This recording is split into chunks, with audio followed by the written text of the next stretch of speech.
오늘 우리에게 주시는 말씀은 에베소서 4장 1절로부터 4절의 말씀입니다. 에베소서 4장 1절로부터 4절 말씀 우리 한 목소리로 함께 합독하십니다. 함께 하십니다. 그러므로 주 안에서 갇힌 내가 너희를 권하노니 너희가 부르심을 받을 일에 합당하게 행하여 모든 겸손과 온유로 하고 오래 참음으로 사랑 가운데서 서로 용납하고 평안에 매는 줄로 성령이 하나 되게 하신 것을 힘써 지키라. 몸이 하나요 성령도 한 분이시니 이와 같이 너희가 부르심의 한 소망 안에서 부르심을 받았느니라. 아멘. 오늘은 부르심을 받은 일에 합당하게 행하라는 제목으로 말씀의 은혜 나눌 때 하나님의 크신 은혜가 있기를 소망합니다. 축복의 사람 곁에는 축복의 사람이 있고요. 감사하는 사람 곁에는 감사의 사람이 찾아옵니다. 날마다 감사의 사람, 축복의 사람 되시길 축원합니다. 아멘. 오늘은 제목이 부르심 받은 일에 합당하게 행하라. 다소 제목도 길고 무슨 말인가 명확하지 않게 들릴 수 있는 그런 제목입니다.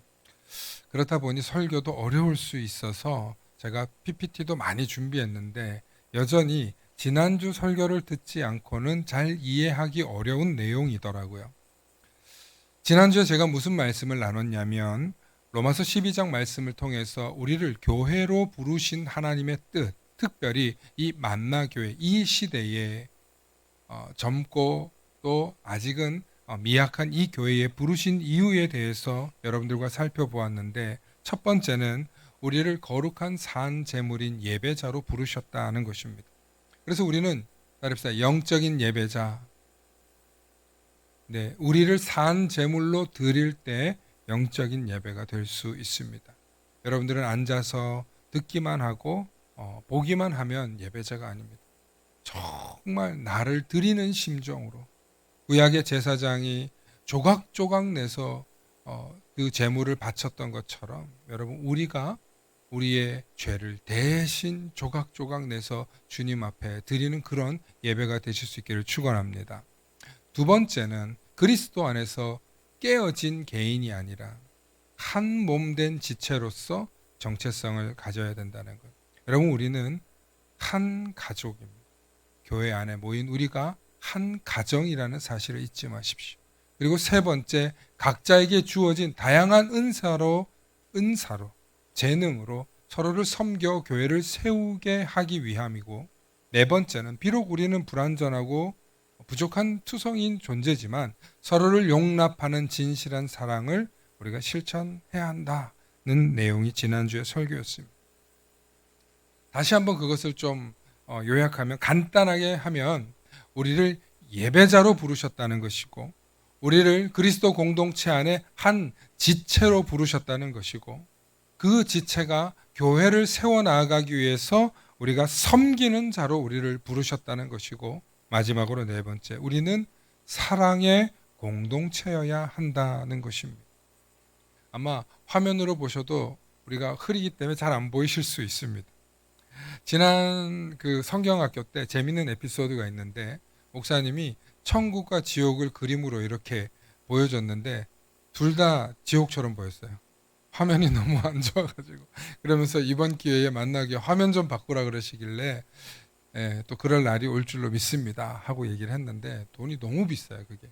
아무튼 우스갯소리인데 너무 웃겼어요. 설교를 했는데 자 이게 천국입니다 보여줬고 이게 지옥입니다 했는데 둘 다 흐릿해가지고 그런 일이 있었다고 목사님들이 웃으셨습니다. 여러분 우리를 이렇게 부르셨어요. 우리가 이렇게 부르셨다는 것도 알았어요. 여러분들 알고 계시는 내용이에요. 그런데 그러면 우리를 이곳에 부르셔서 우리가 무엇을 해야 될 것에 대한 대답이 바로 오늘 에베소서 4장의 말씀인데, 에베소서 4장 1절에 오늘 보면 이렇게 말씀하고 있습니다. 주 안에 갇힌 내가 너희에게 권하노니. 바울이 하는 이야기예요. 바울이 이렇게 얘기해요. 부르심을 받은 일에 합당하게 행하여. 여러분, 여기서 부르심이라는 것은 콜링 됐다는 거예요. 소명을 받았다는 뜻이에요. 동시에 여러분, 에클레시아라고 들어보셨습니까? 교회라는 뜻이에요. 교회라는 뜻이 무슨 뜻이냐면 에크, 바깥으로, 레시아, 불러냈다는 뜻이에요. 그래서 바깥으로 부름받은 사람들에 모여 있다는 거예요. 그러니까 우리는 누군가의 특별한 음성과 누군가의 특별한 메시지를 듣고 초청받아서 모인 사람들인 줄로 믿습니다. 아멘. 그래서 저와 여러분들은 하나님의 초대를 받은 사람들이에요. 오늘 부르심의 의미는 그 핵심이 있어요. 그런데 초대를 받았는데, 그런 정체성을 받았는데 거기서 멈추지 말고 바울이 권면해요. 어떤 삶을 살라고요? 잘 따라와야 돼. 어떤 삶을 살라고요? 합당한, 네. 합당하게 살라는 거예요. 합당하게. 부르심을 받은 자는, 부르심 받은 사람이 합당한 삶을 살라는 거예요. 그럼 오늘 메시지가 그런 내용이에요. 그 합당함에 대한 얘기인데, 여러분 얼추 아실 거예요. 우리가 부르심에 합당하게 행하라는 주님의 이 명령대로 살아야 되는데 그게 어렵죠, 사실은. 그게 어렵습니다. 독일의 신학자이면서 미국에서도 큰 유명한 대학교에서 학생들을 가르친 폴 틸리히라고 하는 유명한 문화신학자가 있습니다. 그는 1960년대에 이미 유럽과 미국이 80% 기독교인들은 잠잔다. 몇 명이요? 80%가. 오늘 여기 보면은 80%가 잠들어 있어야 돼요. 깨어 있어요, 잠들어 있어요? 깨어 있습니까? 할렐루야. 네, 깨어 있는 사람들이 지금 오늘 여기 모인 거예요. 10%만 살아서 교회와 세상을 움직인다는 거예요, 지금. 지금 한국 교회가 딱 그래요. 1960년대에 그랬다는 거예요. 근데 2010년도에 앨런 토런스라고 하는 또 훌륭한 스코틀랜드 신학자가 있는데, 선교 신학자인데, 조직 신학자인데, 이분이 2010년에 신앙 설문 조사를 했는데, 당신 기독교인이야? 나 기독교인이야. 그런데 주일 성수하냐? 아니요. 기도하냐? 아니요. 매일 말씀이냐? 아니요. 헌신 전도하냐? 아니요. 그런데 당신 천국 가냐? 예스. 100%가 천국 간다고 그렇게 자신한다는. 이것이 1910년도에 미국과 유럽의 기독교인들이 생각하고 있는 신앙의 상태라는 거예요. 이거에 무엇을 의미하냐면, 신앙생활은 전혀 제대로 하지 않으면서 예수의 제자의 삶하고 합당한 삶하고는 전혀 상관없으면 나 천국 간다고 믿는다. 주일 성수도 안 하고 온전한 11조도 안 하고 어떤 것도 하지 않으면서 안 한다는 거예요. 10%. 여러분, 내 부모님이 기독교인이니까 나도 기독교인이야 라고 생각하는 사람도 있어요. 한동안 우리나라도 한 5, 60년대, 아니 7, 80년대도 그랬어요. 우리 집안이 불교면 당신 종교가 뭐야? 글쩍글쩍하다. 불교 이렇게 썼어요. 자기 절에 한 번도 안 가봤는데. 그냥 아버지가 그러면 그렇게 됐어요. 여러분, 그건 종교가 아니에요. 그건 신앙도 아니에요. 진짜 무늬만 종교인이에요. 오늘날 한국 교회가 그래요, 지금. 제가 신학교 다닐 때 30년 전이죠. 그때만 해도 이런 얘기를 했어요. 니네가 앞으로 목회할 목회 환경이 얼마나 어렵고 위험한 줄 아냐. 딱 유럽의 모습이 니들이 목회할 때 그랬는데, 진짜 코로나 직전에는 조금 그런 줄 알았어요. 근데 코로나 딱 지나고 나서는 완벽하게 그렇게 되었어요. 신앙을 계승하고 전수하고 전파하는 일이 얼마나 어려워졌는지 몰라요. 가족 간에도, 부부 간에도, 형제 간에도 신앙 얘기만 하면 그 얘기하지 마. 그 얘기할 거면 나한테 연락도 하지 마. 완전히 이런 시대가 돼버려요. 왜 이렇게 신앙의 계승이 어려우냐면 여러 가지 문제가 있어요. 아주 짧게 잠깐 보겠습니다. 그 배경에는 신학적인 이유가 있어요. 이 신학의 이유가 뭐냐면 여러분 너무 값싼 은혜에 길들여져 있다는 거예요. 너무나 값싼 은혜. 오늘 감동받고 오늘 정말 마음에 위로받고 정말 오늘 마음에 결단하면 그렇게 내가 신앙생활 이제 해야지. 예. 근데 돌아서면 그렇게 되나요? 잘 안 돼요. 잘 안 돼요. 그게 값싼 은혜라는 거예요. 교회가 주는 프로그램 예배를 통해서 한 번 받은 은혜로 우리가 무슨 큰 변화를 이뤄낸 것처럼 기대하는데 아니요. 전혀 아니요. 고난 시련 오면 그냥 떠나버리는 거예요. 그리고 신앙의 개인주의, 서로 연합하여 협력하여 공동체 안에 기반이 안 돼요. 또 기복주의 신앙, 신앙생활하면 무조건 복 받는 논리로 가는 거예요. 여러분 그거는요 불교 가서 하시는 거예요. 예수 잘 믿으면 그 자체가 평안과 복이 임하는 줄로 믿으시길 바랍니다.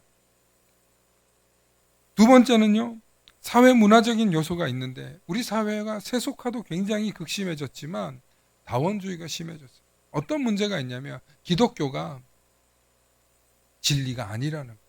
다른 데도 진리가 있다는 거예요. 이 한국교회 안에 지금 이게 들어와가지고 심각해요.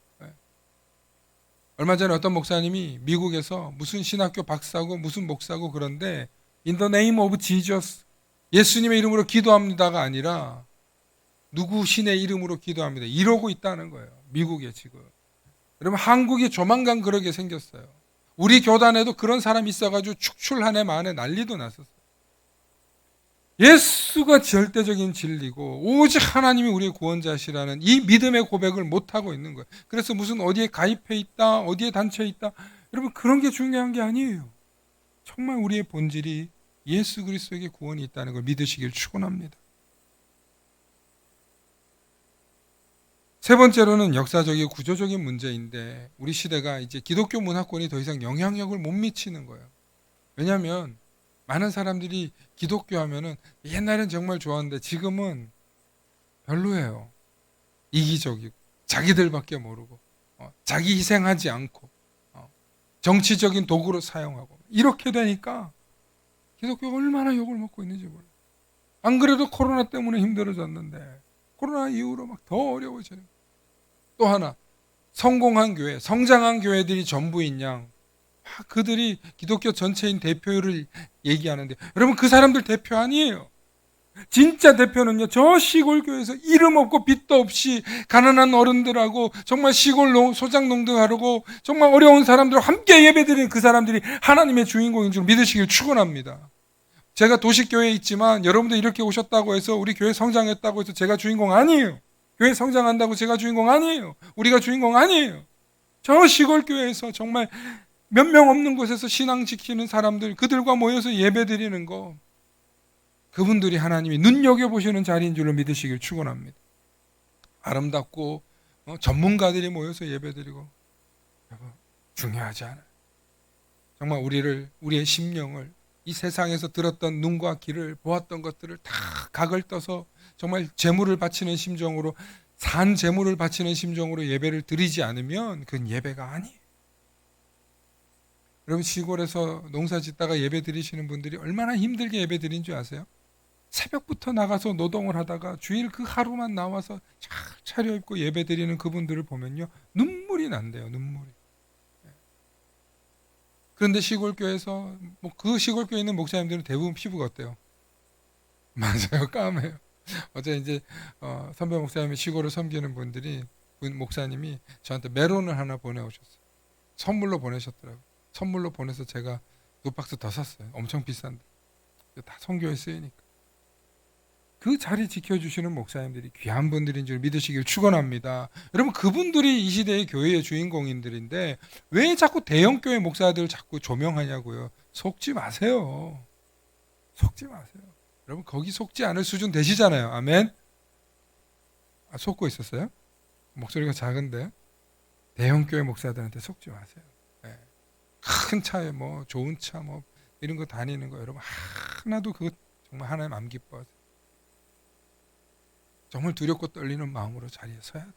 성도 한 사람 한 사람을 정말 두려워하는 마음으로 서야 돼요. 수천 명 수만 명 지나가는데 목사가 이름이나 아는 줄 아세요? 하나도 몰라요.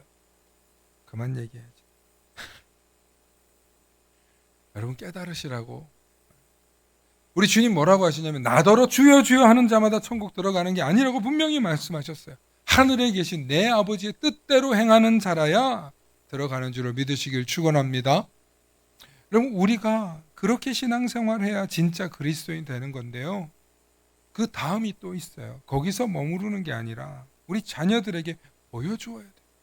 내 형제와 자매들과 친지한테 보여줘야 돼. 아니 정말 보여줘도 기본적인 선입견이 있어서 안 믿으려고 해요. 교회 얘기하지 말라니까. 예수 얘기 좀 그만하라니까. 놀랍게도요.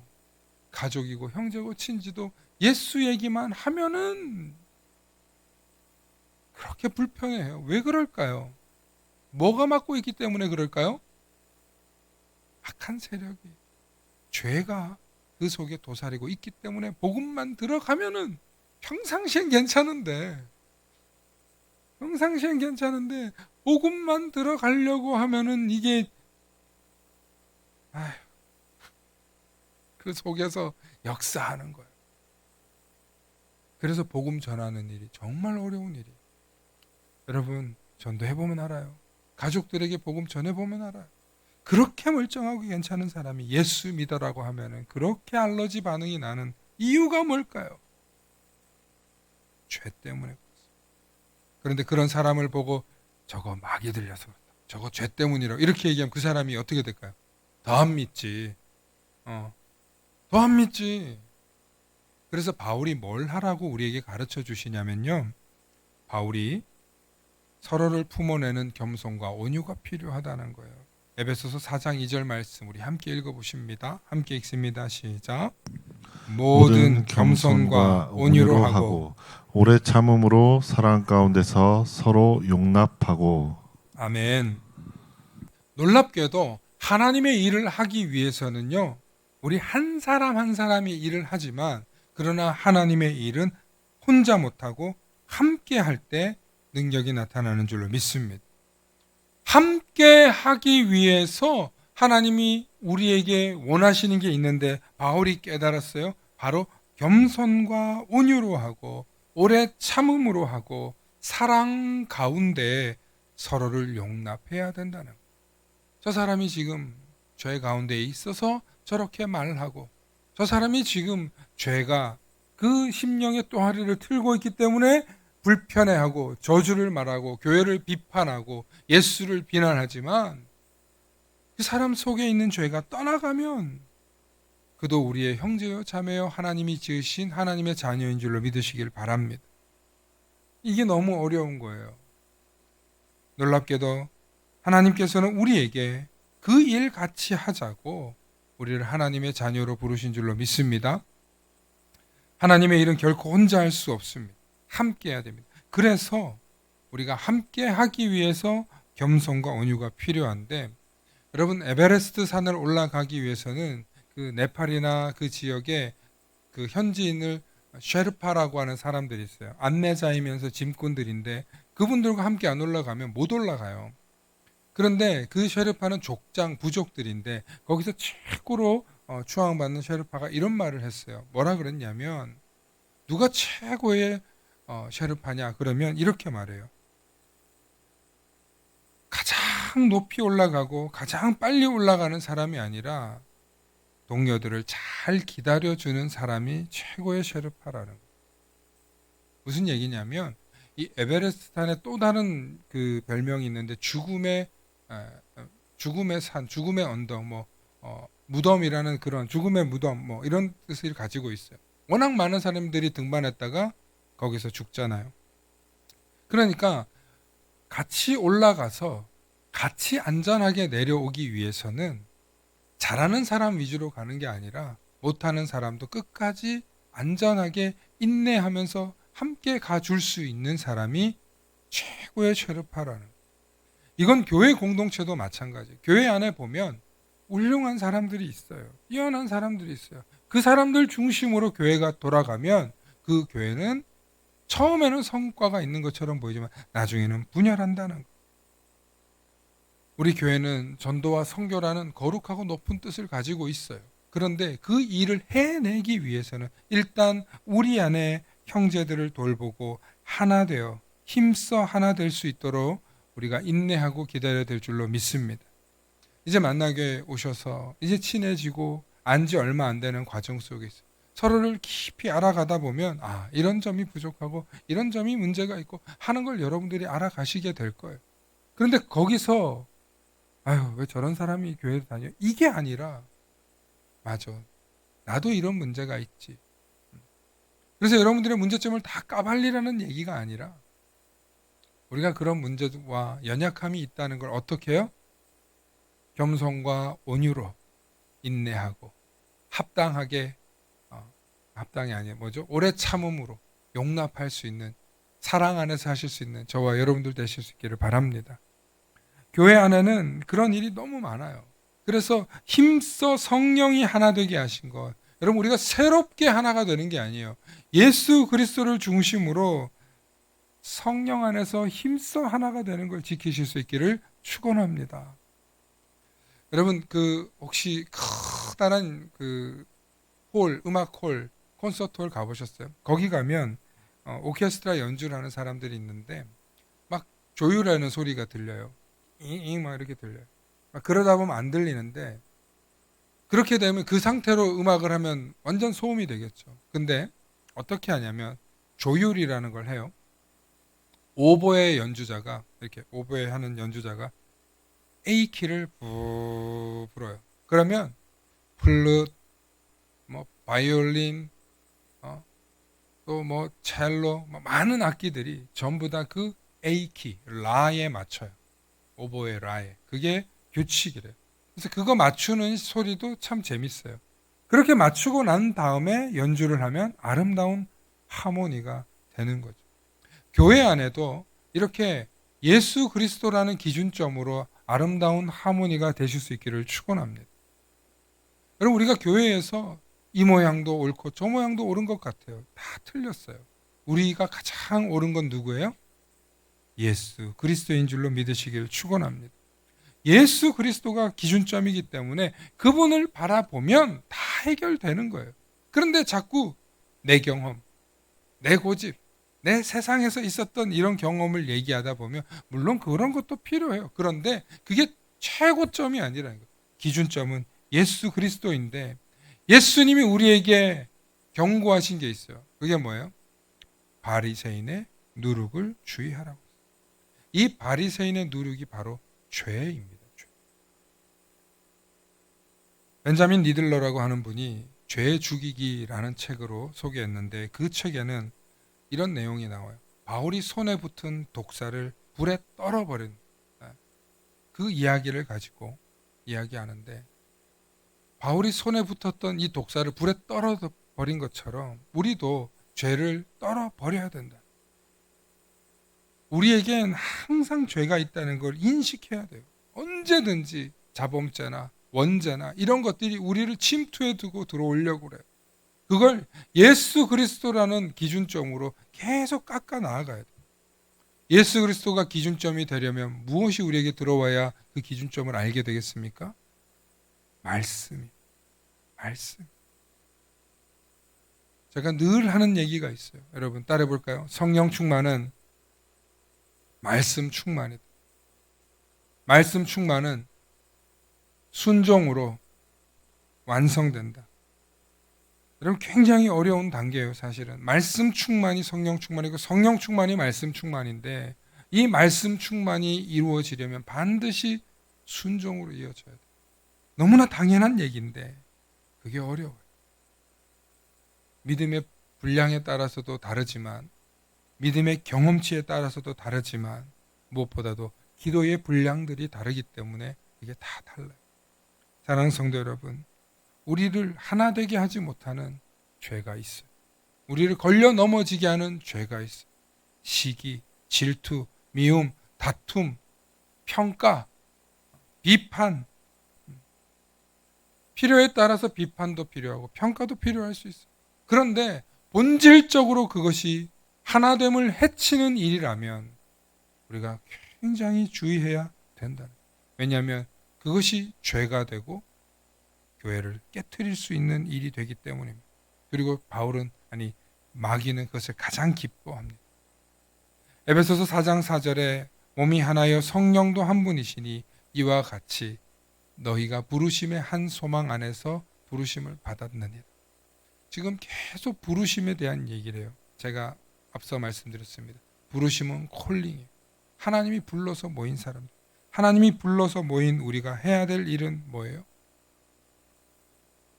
하나님이 부르신 그 부르심에 합당하게 사는 게 바로 우리 삶의 신앙을 계승하는 거예요. 내가 신앙을 잘 지켜나가고 내 자녀들과 또 다음 세대와 내 이웃들에게 신앙을 계속 전파하는 것입니다. 그러므로 부르심에 합당한 삶이란 거듭난 삶과 소망을 전파함과 소망을 계속 계승하는 줄로 믿으시길 축원합니다. 여러분, 우리가 부르심에 합당한 삶이 굉장히 어려워요. 그런데 우리 결국 그거 하라고 부르신 거예요. 영국의 위대한 설교가 조지 휘필드는 단 하나의 메시지로만 설교를 했다고 합니다. 당신은 거듭나야 합니다. 아주 부드럽고 좋게 말해서 당신 거듭나야 합니다 라고 말하는 것처럼 들리지만 사실은 거듭나라는 말이 당신 회개하고 새로워져야 된다는 말씀이죠. 그런데 아무리 회개하고 새로워지려고 해도 진짜 거듭난 사람은 어떤 사람이냐면 바로 위로부터 새롭게 생명을 얻은 사람이에요. 그런 자의식, 그런 정체성을 가진 사람이야말로 진짜 거듭나게 살 수 있어요. 왜냐하면 이 거듭나다라는 단어가요, 다시 태어난다, 회개하고 다시 태어난다로 들으시지만 사실은 헬라어로 아노스텐이에요. 아노스텐. 이거는 위로부터 내려온다는 뜻이에요. 위는 누굴 의미합니까? 하나님. 하나님의 능력으로부터, 성령의 능력으로부터 우리가 다시 태어나는 것. 그것이 위로부터 얻은 생명을 가진 사람의 정체성인 줄로 믿습니다. 그러니 나는 위로부터 얻은 이 생명을 가지고 이 땅에서 하나님의 자녀의 정체성을 갖고 하나님 나라를 소망하며 언젠가 하나님이 나를 불러주시는 그날을 기대하고 소망하면서 이 땅에서 평강과 기쁨을 누리면서 나 혼자 행복하고 나 혼자 만족하는 게 아니라 이 소망의 실체를 알지 못하는 자들에게 전수하고 전파하는 일. 그것이 저와 여러분들에게 위로부터 난 생명을 주시는 하나님의 뜻인 줄로 믿습니다. 이제 말씀을 마칩니다. 우리는 단순한 전도, 선교의 수준에 머물러 있을 수 없습니다. 내 자녀, 내 가족, 내 사랑하는 친지들에게, 이웃들에게 복음을 전하지 않고는 합당한 삶이 될 수 없습니다. 우리가 너무나 잘 아는 누가복음 16장 25절로부터 29절에 보면 부자와 거짓 나사로 이야기가 나옵니다.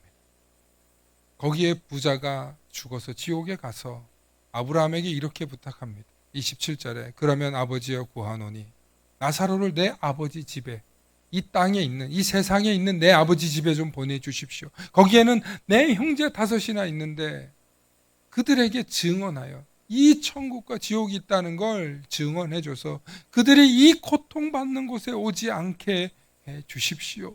이것이 부자가 지옥에서 아브라함에게 부탁한 이야기. 이것은 단순한 예화가 아니라 정말 우리가 하나님 나라에 가서 그곳에서 우리가 천국을 누리고 살지만 과연 우리가 복음을 전하지 못해서 이 땅에서 고통당하고 또 저 지옥으로 떨어지는 사람을 바라본다면 우리 마음이 편하겠습니까? 그 일을 위해서 우리가 이 땅에 부름을 받았고 그 일을 위해서 우리에게 이 땅에서 합당한 삶을 살라고 하나님께서 사명 주셨는데 그 일 감당하지 않고 우리가 어떻게 하나님 나라에 편히 갈 수 있겠습니까? 그러니 이 땅에서 우리의 가족들, 자녀들, 우리의 이웃들에게 정말 간절한 심정으로 복음을 전하시는 저와 여러분들 되시기를 소망합니다. 위기의 시대입니다. 신앙 전수하는 일이 어렵습니다. 정말 어렵습니다. 목숨 걸고 정말 온 힘을 다해서 겸손과 온유로 오래 참음과 용납함으로 하실 수 있는 저와 여러분들 되실 수 있기를 간절히 부탁드립니다. 함께 기도하십니다. 하나님, 우리를 불러주셔서 감사합니다. 그 부르심에 우리를 그리스도의 한 몸 이루게 하시고 한 소망을 우리에게 부어주시니 감사합니다. 그래서 우리의 삶이 부르심에 합당한 삶이 되게 해 주옵시고 겸손과 온유로 오래 참음과 용납함으로 서로를 품고 평안에 매는 줄로 성령께서 하나 되게 하신 이곳에서 힘써 부르심의 소망을 지키게 하여 주시옵소서. 그리고 거기에 머무르지 않고 우리 속에 있는 죄의 누룩들을 날마다 제거하여 주님의 거룩한 공동체 되게 하여 주시옵소서. 이 공동체를 지켜나가며 부르심의 소망을 이 지역과 우리의 가정들과 우리의 이웃들과 또 가난하고 어려운 나라들에 전파하는 우리 모든 만나교회 성도님들 될 수 있도록 축복하여 주시옵소서. 감사드리며 우리 주 예수님 이름 받들어 간절히 기도 올리옵나이다. 아멘.